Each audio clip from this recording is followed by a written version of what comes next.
पहले ना थोड़ा सा काव्य लक्षण देख लेते हैं, क्योंकि कुछ प्रश्न रेंडमली आपसे पूछ लिया गया था। उन लोगों को पता नहीं कहाँ से ये आइडिया लगा था कि ये पूछा जाए, क्योंकि सिलेबस में नहीं लिख रखा है, फिर भी पूछा गया था। हाँ सर, पूछता है इसमें से सर। ठीक है। तो जब मैंने देखा प्रश्न, तो मैंने सोचा कि चलो उठाएगा, तो फिर से मुझे लगता है कि जो बहुत फेमस है, अब का क्वेश्चन बनाने वाला ऐसा तो नहीं कि हिंदी वाला नहीं है, हिंदी वाला ही है। और वो कोशिश करता है कि फेमस जो है वही उठाए। ठीक है। तो सबसे पहले ये काव्य लक्षण है ना। तो जैसे विद्यार्थी के 5 लक्षण आप लोग कहते हैं ना, बको ध्यानम का आप लोग कहते हैं, तो ये सभी चीज सारा डिफिनेशन अब खत्म हो चुका है। बको ध्यान। अल्पहारी गिरी त्यागी काव चेष्टा बको ध्यानम। हाँ, तो उसका उल्टा वाला भी चलता था। ठीक है। वो अब हो गया है, खैर कोई दिक्कत नहीं है। मामला ये है कि पढ़ लिख के समझ लेना है। ओके, बाकी अल्पहारी क्यों अपने आप को कुपोषित करें, है ना। ओके, चलिए। तो वही जैसे विद्यार्थी के 5 लक्षण देखें, वैसे ही किसी पंक्ति को, है ना, काव्य पंक्ति के रूप में बदलने के लिए उसके भी कुछ लक्षण होना चाहिए। अभी मैं सभी को एक्सप्लेन नहीं करूंगा। ठीक है, बस जो आपसे पूछा जाता है। जैसे भामह कहते हैं, शब्दार्थों सहितो काव्य। ओके, याद रख लीजिएगा, यही ज्यादा चांस है कि यही उठा के पूछे। ठीक, मतलब एक पूछना होगा तो वही पूछेगा, शब्दार्थों सहितो काव्य। ओके, एक पूछा जाता है, इधर आप आ जाइए, विश्वनाथ के पास चलते हैं। विश्वनाथ। ओके, यहाँ नहीं दिया हुआ है, कोई नहीं, आएगा, जरूर आएगा विश्वनाथ का। ठीक है। तो एक तो काव्य लक्षण आप याद रखेंगे भामा का, कि भाई शब्दार्थों से काव्य। सर इस पेज के बैक वाले पेज में दिख रहा है विश्वनाथ, क्या देखिए तो हाँ, सही। दिख रहा है, लेकिन हम जो जो वहाँ 4 अच्छा। है ना, वो नहीं है। ओके, है ना। कई बार पूछ लेता है कि साहित्य दर्पण किसका है, तो ये विश्वनाथ का है। ठीक है, मसला एक है। पर आप लोगों से इतना भी नहीं पूछेगा। बस ये आइए कि भामह ने कहा है तो काव्यम। ओके, कविता होने के लिए भाई शब्दों का एक अर्थ होना चाहिए पहले उसका। ठीक है ना, कि कुछ भी आप लिख देंगे वो आपका जो है कविता नहीं हो जाएगी। उसके लिए पहले अर्थ होना चाहिए शब्दों में। तो ये हो गया, तो ये याद रखेंगे। सर रुद्र। अभी काव्य लक्षण ही नहीं स्टार्ट किए हैं सर। हाँ बिल्कुल, अभी ही शुरू किया गया है काव्य लक्षण, और हम रस पे थोड़ी चर्चा कर देंगे, जिससे कि देखिए, ठीक है सर, ठीक। रुद्रट जो कहता है नन्नु शब्दार्थों काव्य। ठीक है, बहुत इंपॉर्टेंट नहीं है, इसलिए हम इसको छोड़ेंगे। ठीक है, इस पर फोकस नहीं कर पाएंगे आप लोगों का। ओके, बामन काव्य शब्द्या गुणालंकारो संस्कृतियों शब्दार्थियों वर्तते, इसको भी हम छोड़ेंगे अभी। लेकिन, है ना, ये जो आप देख पा रहे हैं कुंतक का, ठीक है, ये याद रखेंगे। कुंतक जो है ना, वो वक्रोक्ति संप्रदाय के प्रवर्तक है। इसीलिए कह रहे हैं शब्दार्थों सहितो वक्र कवि व्यापारशाली बंधे व्यवस्थित्यो काव्यम त्वदा आह्लाद कारणी, है ना। तो वही है कि भाई शब्द के साथ तो अर्थ हो, लेकिन वहां वक्रता भी हो, है ना, अर्थात व्यंजना भी हो। ओके, वक्र चीजें कही जाए, सीधे सीधे हमें अर्थ पता ना लग जाए। ओके, अब देखिए तुरंत कुछ बातें पता लग जाती हैं, तो उतना मजा नहीं आता नमस्ते सर। जितना आप थोड़ा सा मेहनत करके पाते हैं। जैसे दुनिया का अनमोल रत्न रात में आप लोग पढ़ रहे थे, है ना, नेट वाले क्लास में। तो देखिए प्रेमचंद ने क्या एक्सपेरिमेंट किया। पहले 2 अनमोल चीज तो लाने दिया, ओके, लेकिन उससे ऊपर भी कोई चीज और हो सकता है, तब इसका वैल्यू बढ़ा था, है ना? मतलब खूब खाक छानने के बाद कोई चीज आपको मिल जाए, तो उसका वैल्यू अधिक होता है।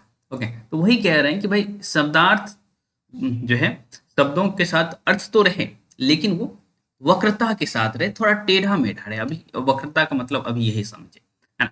जब टेढ़े मेढ़े के साथ रहेगा और इस पॉइंट पे आपने खोजना शुरू किया और इस पॉइंट पे आकर के पता चला अच्छा इसका ये मतलब ये था, तो आपको ज्यादा खुशी होती है, आह्लाद का कारण बनता है वो। ठीक है। अब कहेंगे कि भाई ये कैसे याद रखेंगे हम। ओके, तो देखिए, अब भाई हम भी कभी बच्चे थे भाई, खास करके एमए के एंट्रेंस के समय तो बिल्कुल बच्चे थे और याद नहीं होता था भाई, समझाने वाला भी कोई नहीं था और मतलब थे, लेकिन यही बात है कि भाई यूनिवर्सिटी की बात एक है, आप कंपटीशन एग्जाम में जाते हैं तो फिर दूसरी बात हो जाती है। ठीक है, वहाँ बिल्कुल एग्जैक्ट चीज़ें होती हैं। तो एमए के एंट्रेंस में हमने इसको कैसे याद किया था, क्योंकि मुझे पता था कि कुंतक जो है इस संप्रदाय के प्रवर्तक हैं वक्रोक्ति के। ठीक है, कुछ किए नहीं थे, बस इसको हमने क्या किया था, है ना, वक्रोक्ति को कुक्रोक्ति पढ़ लेता था मैं। ओके, और हमारा काम चल जाता था। तो अभी भी आप वही करिएगा, है ना, आपको भी याद होने में दिक्कत होगी भाई, है ना। तो बेहतर है शब्दार्थों सहित तो वक्र यदि दिख जाए, है ना, तो कुंतक लगा देना है। शब्दार्थों सहित काव्यम आ जाए तो भामा लगा देना है। ओके, नन्नु शब्दार्थों और ये काव्य शब्दागुण अलंकारों संस्कृत शब्दार्थों वर्तते, ये दोनों हम छोड़ रहे हैं। ठीक, ठीक, वामन और रुद्र छोड़ रहे हैं।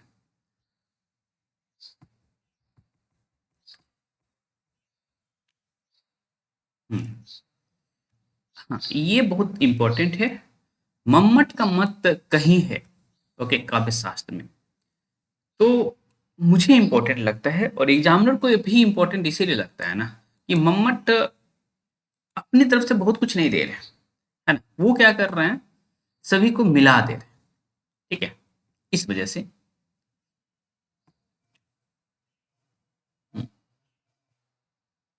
ओके, तो वो हो गया एक, बस आप जो है मम्मट को याद रखेंगे। ओके, ये है, ये कह रहे हैं तद दोषो, बाकी चीज आप भूल जाइए, कोई दिक्कत नहीं है, बस एक वर्ड भी आप याद रख लेंगे, तद दोषो शब्दार्थो सगुना गुणावलंकृति पुनः क्वापि। ठीक है, तो ये जो है तद दोषो, ये जो है मम्मट कहते हैं, तो इसको कुछ कैसे करके भी याद रखिएगा कि 200 दिख गया तो आप मम्मट लगा के आ जाएंगे। बहुत ज्यादा फोकस मत करिए, कल आपका एग्जाम है ना। वंदना, वंदना जी सर। है ना, वंदना की बात कर रहा हूँ, वंदना से नहीं कह रहा हूँ, है ना। बस आप दो चीज पीछे मैं बताया हूँ वो चीज याद रख लीजिएगा, है ना। जी सर। कुंतक जो है वक्रोक्ति संप्रदाय के हैं, वहां वक्र दिखेगा, और भामह जो है शब्दार्थों सहित काव्य में लिखते हैं। ओके, मम्मट जो है म्यूट कर लीजिए, मम्मट म्यूट कर लीजिए, आवाज आ रही है आपकी अभी भी। हम्म, ठीक है, जब आप लोगों की आवाज आ रही होती है ना तो ऐसा लगता रहता है कि एफएम हम पकड़ा दिए हैं पर पकड़ नहीं रहा, है ना, सही से। तो वो जो साउंड होता है वो ऐसे लगते रहता है दिमाग में हैमर चला रहा है। ठीक है, बाकी और कुछ भी नहीं याद रखेंगे हम, और कुछ भी नहीं याद रखेंगे इसमें। ठीक, क्योंकि ज्यादा याद रखेंगे दिक्कत होगी। ठीक, अब देखेंगे भाई, एक जगन्नाथ का याद रखेंगे, रमणीयार्थ प्रतिपादक शब्द काव्य। ओके, अब अभी तक हम सिर्फ शब्दार्थ तक थे। ओके, थोड़ी वक्रता ढूंढ रहे थे। ठीक है, लेकिन ये इन्होंने क्या कह दिया कि भाई रमणीयार्थ प्रतिपादक शब्द काव्य, है ना? ठीक है, आप अर्थ देख रहे थे, लेकिन वो अर्थ होना चाहिए रमणीय, है ना, कि उसमें व्यक्ति रम जाए, पढ़ते हुए उभन न हो। ठीक है, तो ये भी होना चाहिए, रमणीयार्थ, रमणीय अर्थ होना चाहिए उसका। ऐसा कौन कहते हैं, जगन्नाथ।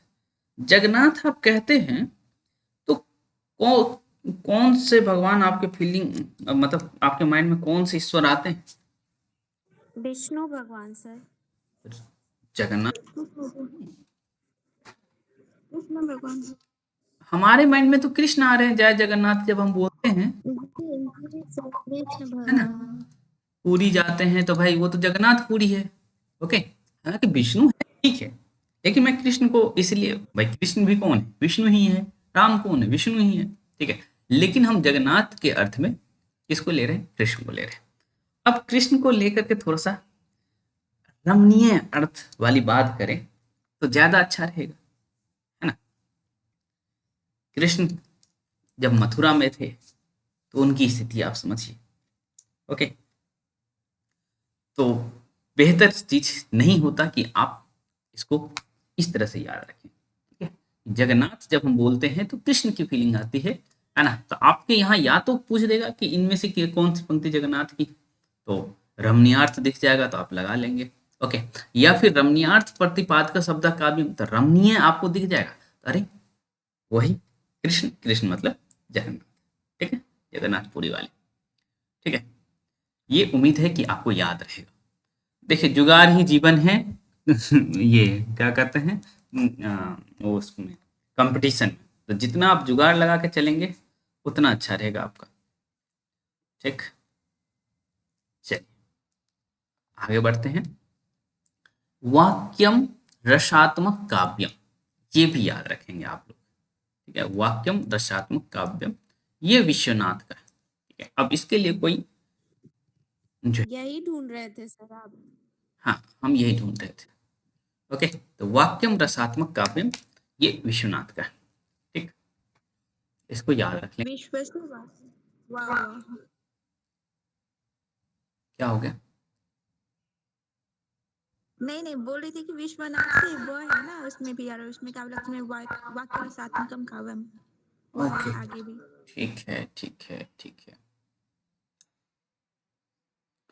ठीक। अब हम देखते हैं इधर, केशव दास हो गए, चिंतामणि हो गए, ये सब याद करेंगे। आप देखिए भुला करके सब कुछ छोड़ देंगे। ठीक है, फिर भी मैं चाहता हूँ कि केशव को आप याद करके जाएं। यद्यपि सुजात सुलक्षणी, सुब्रन सरस सुब्रीत, भूषण बिनु न विराजय, कविता पनिता मीत। ओके, तो ये याद कर लीजिएगा बस। यद्यपि सुजात सुलक्षणी, सुब्रन सरस सुब्रीत, भूषण बिनु न विराजय, कविता वनिता मीत, ये याद कर लीजिएगा। बाकी हम इसमें से कुछ भी नहीं देख रहे हैं, क्योंकि मैं आपको एक्स्ट्रा बर्डन नहीं देना चाह रहा हूँ।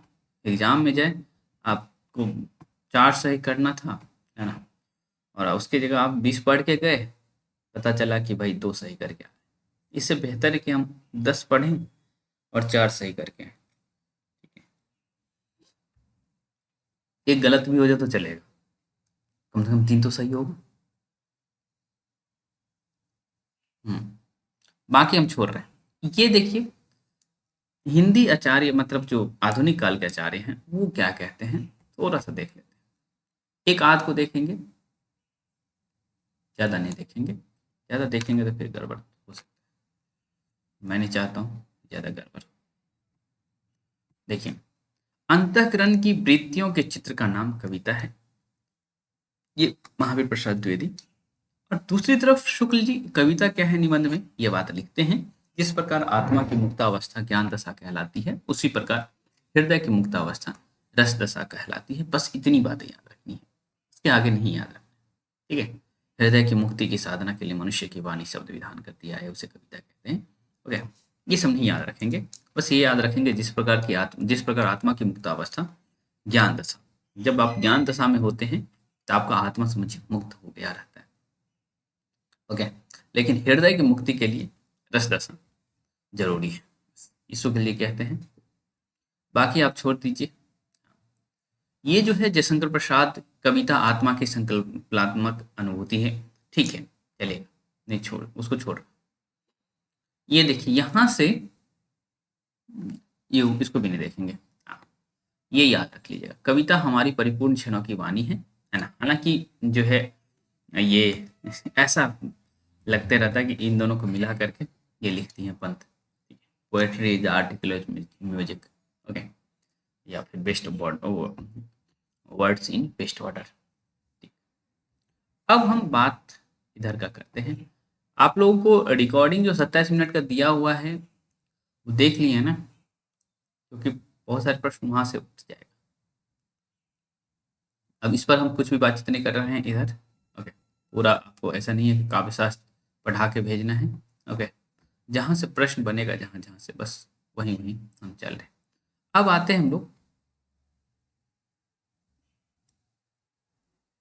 सर हम्म, ऊपर जो दिखा काव्य हेतु वो क्या होता है सर? काव्य हेतु काव्य हम क्यों लिखते हैं?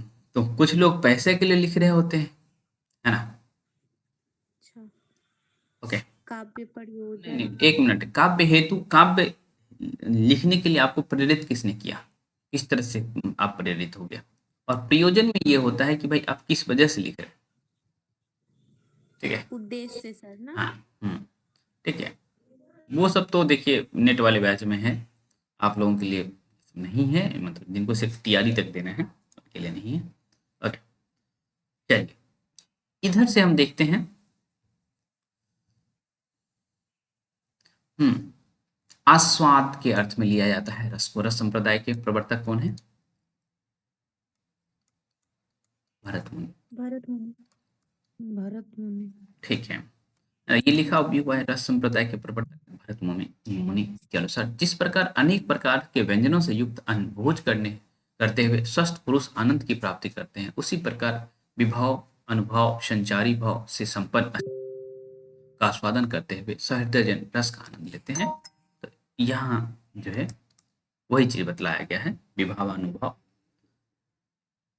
एक मिनट, अब मेरी आवाज नहीं जाएगी। संसद वाला भी पूछा था ना रंजीता जी? दो तीन क्वेश्चन नहीं आएगा, जिन लोग को जाना है हाँ उसमें वो सारा वीडियो देख कर ही जाएंगे। हाँ, सर पढ़ा भी दिए हुए अच्छे से पहले। क्या क्या? सर वो संविधान भाषा वाला सर। संविधान वाला नहीं हाँ सर ये तो। पढ़ाए हैं, उसमें से हम्म, 3-4 क्वेश्चन रहता है सर स्टेट का। इसीलिए मैं पहले ही दे दिया था ना कि भाई आप लोग। हाँ हाँ सर। हम्म, लेकिन हम लोग को जब देना होता था ना तो हम सिर्फ 343 ही जानते थे, अदर दूसरा नहीं जानते थे। नहीं, हम एक संसद वाला भी जानते थे कि संसद की भाषा किस अथी में है, वो भी जानते थे। चलिए कोई बात नहीं।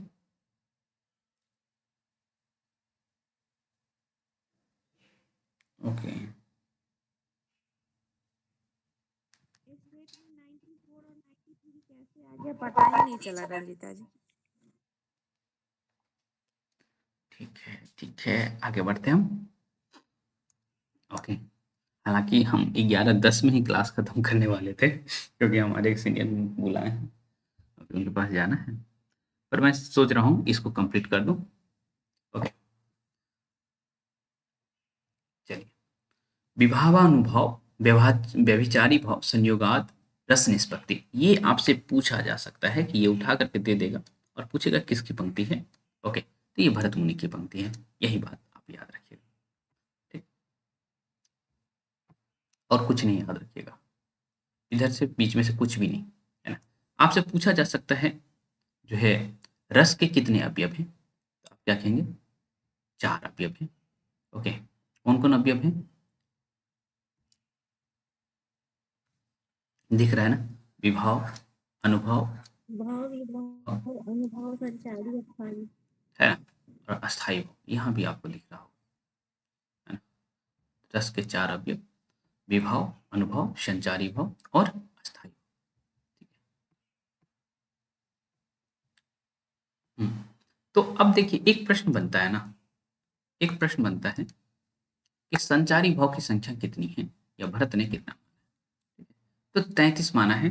आप चाहेंगे तो मैं 33 संचारी भाव को बता भी सकता हूँ कि क्या क्या है, ठीक है? जैसे घृति है, निद्रा है, निर्वेद है, असूया है ना? असूया भाव। लेकिन सर इतना ही पूछेगा कि संचारी भाव के भेद कितने, यही हम्म, पूछेगा। वही है ना? तो 33 है, ये याद रखिएगा, ठीक?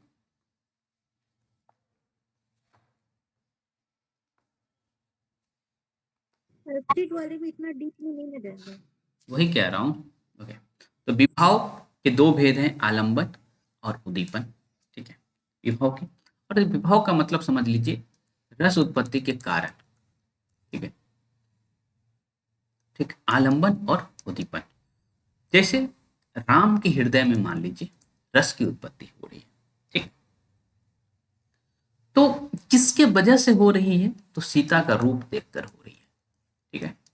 तो ये हो गया आलंबन, ठीक है? और ये विभव आप समझ गए, ठीक है। और जो है नहीं, विभव आप नहीं समझे हैं, लेकिन विभव के दो भेद में आलम्बन को आप समझ रहे हैं। हम ये कह रहे हैं कि राम के हृदय में रस की उत्पत्ति हो रही है, तो आलम्बन हो गया सीता, लेकिन उद्दीपन क्या हो गया?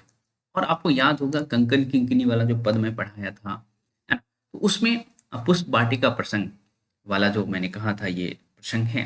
तो पुष्प वाटिका में जो पुष्प हैं, है ना, चिड़ियों की चहचहाहट है, तो वो सभी उद्दीपन का काम करेगा, ठीक। तो आप विभव का मतलब समझ गए, जिसके कारण से रस की उत्पत्ति हो। एक तो सीता आलंबन हो गई, है ना, तो सीता भी रस की उत्पत्ति का कारण है। और आसपास का जो इन्वायरमेंट है, पर्यावरण है, वो उद्दीपन का काम कर रहा है, ठीक है। तो और सर मन में अगर कुछ भाव प्रकट हो रहा है तो उस सेंस में भी बोल सकते हैं ना उद्दीपन सर।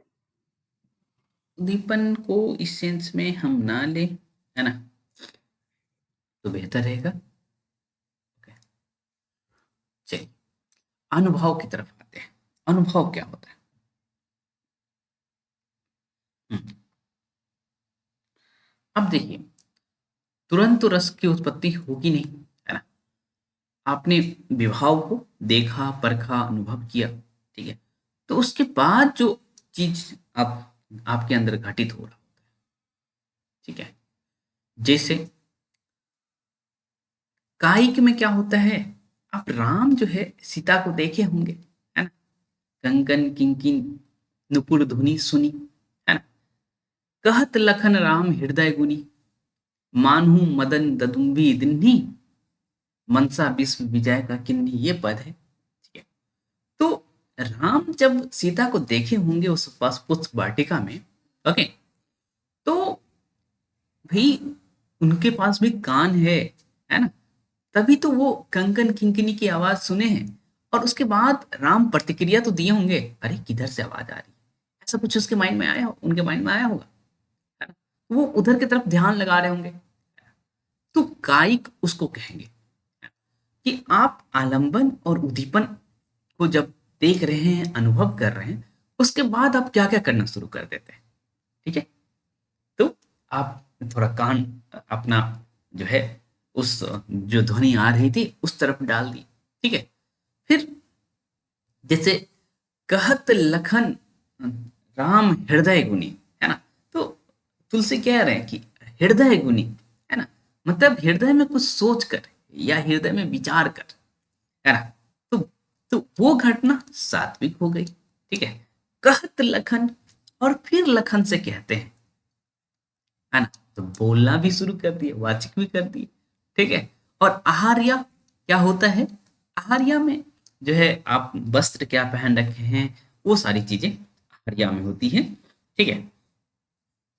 तो उम्मीद है कि भाई आपने ना चीजों को समझ लिया। और कंकन किनकिनी वाले पद को यदि आप ध्यान में रखेंगे तो आप कायिक भी समझ जाएंगे, सात्विक भी समझ जाएंगे, और वाचिक तो समझ जाएंगे। और आहार्य का मैं कह ही रहा हूं कि भाई जो वस्त्र पहन रखे हैं, ओके, अब नायिका को देख करके कई बार अपना वस्त्र भी परिवर्तित कर लेते हैं, ओके। हालांकि देखिए ये जो रस सिद्धांत है वो नाटक के लिए लिखा गया है, लेकिन मैं आपको समझा रहा हूँ कि भाई एक कविता में किस तरह से आप इन सारी चीजों को देख सकते हैं, ठीक है। नाटक के लिए इसको पढ़ा रहा होता तो फिर दूसरी तरीके से पढ़ा। चलिए, उम्मीद है कि अनुभव आपको समझ आ गया होगा। फिर क्या होता है भाई, ये तो राम, ये चीज आप गेस कर पा रहे हैं, ओके, ये तो आप गेस कर पा रहे हैं ना कि उनकी काय की स्थिति क्या है, मानसिक स्थिति क्या है, वाच की स्थिति क्या है, आर्या क्या है, ठीक है। अब क्या होता है, संचारी भाव, है ना। अब संचारी भाव में जैसे राम सीता को देखे होंगे, ठीक है, तो कुछ तो संचरित हुआ होगा, ओके। तो जो है मान के चलिए कि सब कुछ उनके अंदर आ गया होगा, ठीक। जैसे कुछ उन्मादित भी होंगे, है ना, कुछ मोह भी उत्पन्न हुआ होगा, कुछ मद भी उत्पन्न हुआ होगा, है ना। तो इस तरह के जो भाव आ रहे हैं राम के हृदय में, तो वो संचारी भाव है, और 33 है इनकी संख्या। फिर उसके बाद होता है जो मुख्य भाव है अस्थाई भाव। जैसे अभी हम श्रृंगार रस देख रहे थे, है ना। श्रृंगार रस का अस्थाई होता होता है रति, है ना। और यहाँ अस्थाई भाव की संख्या आप देख रहे हैं कि 8 है। तो चूंकि भरत ने ही जो है 8 रस माना था, तो हर एक रस के लिए एक एक अस्थाई भाव फिक्स कर दिया था उन्होंने। ठीक है, अंदर नहीं जाइए, है ना। ये सब आप करेंगे तो पता चलेगा कि गड़बड़ हो गया। ये सभी बताया भी गया है, क्या है संचारी भाव, क्या है अनुभव, मैं ओवरऑल बता दिया। ठीक। अब देखिए, आपसे जब पूछा जाए कि रस कितने हैं, तो मुझे उम्मीद है कि आपसे जब पूछा जाएगा रस कितने हैं, तो ज्यादा चांस है कि पूछा कहा गया कि भाई रस भरत मुनि के अनुसार कितने हैं।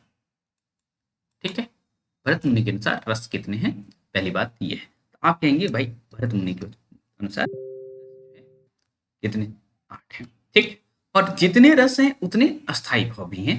ठीक है, तो पहले हम उनको देख लेते हैं। जैसे श्रृंगार रस का अस्थाई भाव आपसे पूछेगा तो कहेंगे रति। हास्य रस का हास, करुण रस का शोक, है ना। जब किसी की मृत्यु हो जाती है तो आप करुणा में भर से भर जाते हैं। जब आप क्रोधित होते हैं तो आपका रौद्र रूप दिखता है। फिर वीर, जब आप युद्ध लड़ रहे होते हैं, उत्साहित होते हैं तो आप वीर रस। भयानक, भय, विभत्स, है ना, जुगुप्सा, है ना। जैसे घृणित, अब मरे हुए मछली तो नहीं, है ना, मरे हुए पशु को देख लिए, या इस तरह की चीजें, किसी का घाव बहुत ज्यादा है और आपसे देखा नहीं जा रहा है, तो वो जुजुत्सा, है ना। और मैं एक ऐसा एग्जाम्पल पढ़ लिया था जुजुत्सा का, विभत्स रस का, सही में मैं उल्टी कर दिया था।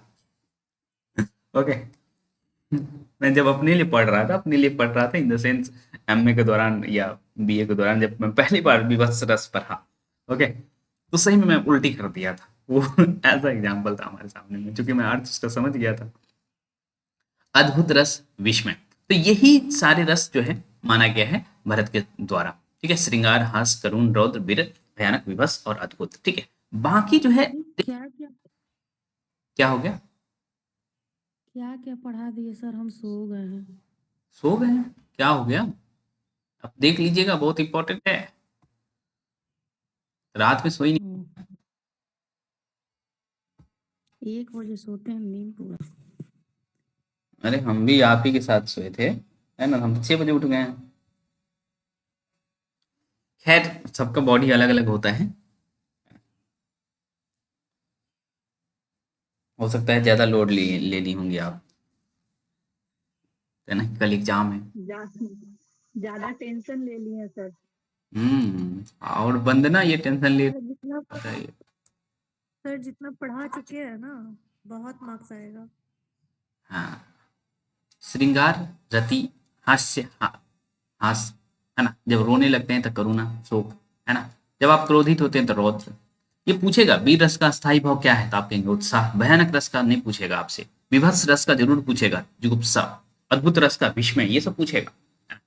अब देखिए, अन्य 3 रस भी आपको, या यहाँ 4 दिखाया जा रहा, 3 ही मान के चलिए। ओके, ओके, उद्भट ने कहा कि शांत रस को भी मानेंगे, शांत रस, निर्वेद। ओके, जो आप निर्वेद सर्ग देखे हैं, उसमें कमाइनी में याद है कितने नंबर का सर्ग है। डब्ल्यूबी वाले यदि कोई हैं, टीजीटी वाले, तो बता पाएंगे आराम से। डब्ल्यूबी टीजीटी के लिए कोई जुड़े थे हमसे। 15 सर। मैं पूछ रहा हूँ कितने नंबर का है निर्वेद। 12 सर। 12। तो डब्ल्यूबी वाले इसलिए बता पाएंगे क्योंकि तुमुल कोलाहल पर कला, हालांकि आप लोगों को भी पढ़ना है, स्टेट 2 वाले को पढ़ना है, जो कि अभी पढ़ाया नहीं गया है। ओके, तो उसमें निर्वेद सर्ग से उठाया गया है। सीआरडी 2 में भी पूछ लिया था, जो शांत रस का मतलब जो ये जो है सो क्या होता है, हाँ, निर्वेद अस्थाई ये भाव जो ना, हम सब तो बोलते शांत रस का अस्थाई भाव निर्वेद है। वात्सल्य रस का वत्सलता है, मतलब बचपना। भक्ति रस ईश्वर विषय रति जो है, ईश्वर संबंधी रति जो है ना। और प्रयाण है, स्नेह है। तो ये रुद्रट का नहीं माना जाता है। यदि रैंडमली लिख दिया कि भाई कितने रस हैं, तो आप 11 देखिएगा तो 11 लगा के आ जाइएगा। भरत मुनि के अनुसार पूछे तो आप कहिएगा 8। ठीक है, रुद्रट वाले को अभी नहीं मानता। सर तो ये बात तो क्लियर कर ही देगा ना कि भरत मुनि के अनुसार पूछ रहा है या फिर कंप्लीट हाँ, पूछ रहा है। ठीक है। और मान लीजिए कि भाई ये पूछ दे कि किसने शांत रस को माना है, तो भाई मतलब एक नया रस किसने दिया है, तो उद्भट ने दिया है। विश्वनाथ ने वात्सल्य रस को दिया है ना। विश्वनाथ का वाक्यम रसात्मक काव्यम तो है ना, याद रखेंगे आप लोग। सर हाँ बोलिए। सर सुनो सर सुनो। वात्सल्य मतलब वही ना, ममता वाला सर, हाँ हाँ, वात्सल्य बस ममता। बस बस बच्चे को देख करके जो आपके अंदर में ख्याल आता है। ठीक। अब इससे अधिक मैं नहीं चाह रहा हूँ कि पढ़ा। ठीक। ओके। हाँ। आयु। रंजीता जी आपका भी एग्जाम है क्या? नहीं, रंजीता का निकला। हाँ, एक चीज मैं बता रहा हूँ, ये इस पे ध्यान दीजिए आप। ये सब छोड़ दीजिए कि भाई अस्थाई भाव ये है, कौन से रंग को निरूपित करता है, कौन सा रस। ठीक है, ये सब मुझे बहुत बकवास लगता है। हालांकि कई बार क्वेश्चन आ जाता है कि भाई रति, श्याम वर्ण के लिए रति लिया गया है, हास रस श्वेत, शोक कपोत वर्ण, उत्साह हेम वर्ण। तो ये मतलब की चीज मुझे नहीं लगती है, इसलिए मैं इसको नहीं कर पाऊंगा। ये क्या नाम है, ये रुस्तम जूरी हैं। ओके, देख लीजिएगा इधर रुस्तम। श्रृंगार रस के दो भेद होते हैं, संयोग श्रृंगार और वियोग श्रृंगार। श्रृंगार को ही रसराज भी कहा जाता है। ओके। और हो सकता है कि वियोग की जगह विप्लव कह दे, तो वो भी आप लगा के आ जाइएगा कि भाई श्रृंगार के दो भेद होते हैं, संयोग और विप्लव। ओके, तो वो कर लीजिएगा। बाकी हम नहीं देख रहे हैं अभी, बस ये जो है आपको बता रहे हैं, ये सब नहीं देख रहे हैं अभी। ये बस ये याद रख लीजिएगा। हम्म।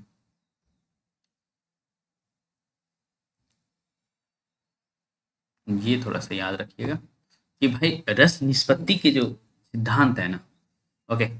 जैसे आपसे पूछा जाएगा, रस सूत्र को व्याख्या करते हुए रस निष्पत्ति के सिद्धांत आया था। ठीक है, तो कौन, जैसे भट्ट लोलट उत्पत्तिवाद दिया था या आरोपवाद दिया था।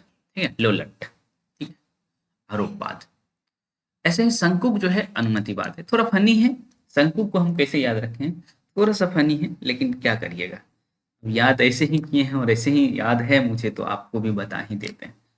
ओके। मैं जब बीए में था ना, क्योंकि ये सब बीए के दिनों में ही याद किया था मैं। ठीक है, तो मैं जहाँ रहता था, तो वहाँ जो है अ, आंटी जी थी, बहुत अच्छी आंटी जी थी। ठीक है, मतलब पूरा बेटे की तरह ख्याल रखती थी। तो उनकी एक लड़की थी जिसका नाम क्या था, अनु, है ना। ठीक। और वो थोड़ी बहुत मोटी थी। ओके। तो उसका फेस कुछ इस तरह से बनता था। ओके, मतलब उसके बॉडी को देखते कुछ इस तरह से वो बनती थी। ठीक। हालांकि उनकी शादी हो गई है। ठीक है, तो कुछ ऐसे दिखती थी। ओके। तो मुझे वो शंकु लगती थी। ठीक है, और उसका नाम अनु था, है ना। अन्ना करके सब बुलाते थे, खैर उससे मतलब नहीं है। ओके। ये हमें शंकु दिखती थी। हालांकि किसी के बॉडी पे कमेंट नहीं करना चाहिए था, लेकिन अब बचपना है तो बचपना है। बीए के लड़के थे हम, तो वैसे हमने याद कर लिया था। और अभी तक मुझे नहीं भुलाता है भाई। देखिए, कई बार जो है होता है कि आप फंसते हैं, आपका दिमाग कई बार काम नहीं कर रहा होता है, तो ये सब चीजें याद आती है। ओके। तो अनुमितिवाद जो है शंकुक का है, ये तो उम्मीद है कि आप नहीं भुलाएंगे। ठीक। शंकु आप समझ रहे हैं ना क्या होता है, कौन इंग्लिश में जो पढ़ते हैं आप लोग, है ना? जो आइसक्रीम खाते हैं कौन। सरस्वती पांडे है ना सर बुक? हाँ, बुक तो सरस्वती पांडे की। आप लगता है एक बार पढ़ाए थे उसको। हम्म, पढ़ाए थे। ओके, बिल्कुल पढ़ाए थे। ठीक है, तो ये हो गया। भट्टनायक का भुक्तिवाद है, भोगवाद, है ना। वैसे भी नायक को ही भुगतना पड़ता है, दोनों। अभिनव गुप्त का अभी अभी अभिव्यक्तिवाद, अभी अभी अभी से मैच कर जा रहा है ना। आपसे एक प्रश्न आएगा कि साधारणीकरण जो है हिंदी साहित्य में सबसे पहले साधारणीकरण का प्रयोग कौन किया, तो नायक आप कहेंगे, है ना। ओके। लोल्लट का जो है उत्पत्तिवाद या आरूपवाद है, और नायक ही भोगता है, तो भुक्तिवाद हो गया। और इधर मैच कर जा रहे हैं अभिव्यक्ति और अभिनव गुप्त। ठीक है, तो उम्मीद है कि भाई आप याद रखेंगे। दर्शन भी पूछा जाता है। ठीक है, लेकिन आप लोगों के एग्जाम में मुझे नहीं लगता है कि पूछा जाएगा। तो अब हम इतना ही रहने देते हैं। ठीक है, नेट वाले क्लास में मैं बिल्कुल एक्सप्लेन करके बताऊंगा कि भाई ये क्या है उत्पत्तिवाद, क्या है अनुमतिवाद, है ना। ये सारी बातें बताई जाएंगी, लेकिन नेट वाले क्लास में, ठीक है। जो अनुमतिवाद है ना, अनुमिति जो अन्ना वाला मैंने अभी बताया था शंकु का, ठीक है, वहाँ एक कंसेप्ट आता है चित्र तुरंग न्याय का। एक तो न्याय दर्शन से पर आधारित है, ये देखिए न्याय दर्शन पर आधारित है, तो चित्र तुरंग न्याय। ओके, अब घोड़ा का चित्र देख करके आप घोड़े का अनुमान लगा लेते हैं ना, वही वाली बात यहाँ है, ठीक। चलिए अब हम छोड़ रहे हैं आप लोगों को, है ना। आप लोग एक कह रहे थे कि वो भी पढ़ा दीजिए, खास करके आयुषी बोल रही थी, क्या नाम है ये वाला, ओ परिभाषिक शब्दावली, तो उसका फोटो जो मैं भेज दिया हूँ उसको पढ़ लीजिए, रात में एक बार हम मिल लेंगे, उसको भी बता देंगे, ठीक है। ये देखिए भाई, कई बार ना हो सकता है कि पूछ ले भाई, भट्टनायक मैंने कहा था कि सबसे पहले साधारणीकरण सर रात में कितने बजे परिभाषिक शब्दावली पढ़वाइएगा? पहले ही करवा देंगे, कहीं जाना वाना तो है नहीं, है ना। नहीं सर, तो जाना तो है हम लोग को सर, मुझे तो निकलना है ना, ट्रेन पकड़ना पड़ेगा। ठीक है ठीक है, चलिए अभी हम वापस मार्केट से आ रहे हैं ना, तो ही जुड़ के बता देंगे, ठीक है। हाँ सर, ठीक रहेगा सर। भट्टनायक को या पहली बार दोपहर जो में है, भी करा दीजिएगा, 2-3 बजे 4 बजे तक जो भी। ठीक है ठीक है, भट्टनायक जो है साधारणीकरण पहली बार दिया गया था, और उन्होंने कहा कि विभव का साधारणीकरण होता है, विभव में आलम्बन है और उद्दीपन है, उसका साधारणीकरण होता है, ठीक है। अभिनव गुप्त कहा कि सहृदय का साधारणीकरण होता है, अभिव्यक्तिवाद में आपने देखा था, ठीक है। विश्वनाथ इसको जाने दीजिए, है ना। रामचंद्र शुक्ल के है आलम्बनत्व तत्व का साधारणीकरण होता है, ठीक है, ये भी याद रख सकते हैं। ये देखिए ये भी नहीं याद रखें, यहाँ देखिए ये नगेंद्र कह रहे हैं कवि की अनुभूति का साधारणीकरण होता है, और कई बार ये भी आ जाता है कि भाई मधुमती की भूमिका वाली बात साधारणीकरण के रूप में कौन करते हैं, तो श्याम सुंदर दास करते हैं। अब मत याद रखिए, सारा गड़बड़ हो जाएगा, बेहतर है छोड़ दिया जाए, ठीक। चलिए अब मिलते हैं, इसको ऐप पर डाल देता हूँ।